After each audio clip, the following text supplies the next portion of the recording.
President Donald Trump touching down in Detroit Tuesday for a visit anchored in the economy. The results are in, and the Trump economic boom is officially begun. Welcomed by both applause and opposition. What's going on in this country is pretty heinous, if I'm honest. And on the economy, according to the Detroit News, a poll commissioned by the publication and WDIV of 600 likely voters found nearly 2/3 saying their household costs had risen in the past year.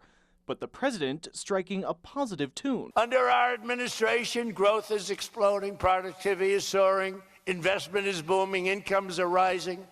Inflation is defeated. According to a government report out last week, the U.S. trade deficit dropped roughly $19 billion from September to October.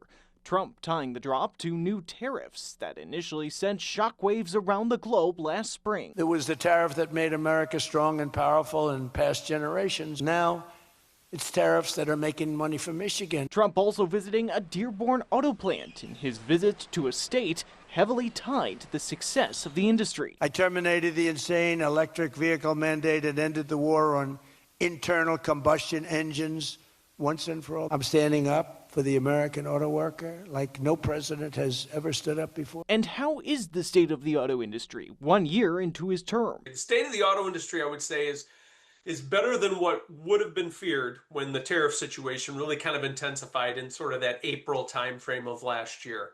But we're still in a bit of transition. We're still kind of feeling our way through the kind of lingering impacts of tariffs. Adjustments to initial tariffs, auto analyst Mike Wall signaled, helped change the dynamic.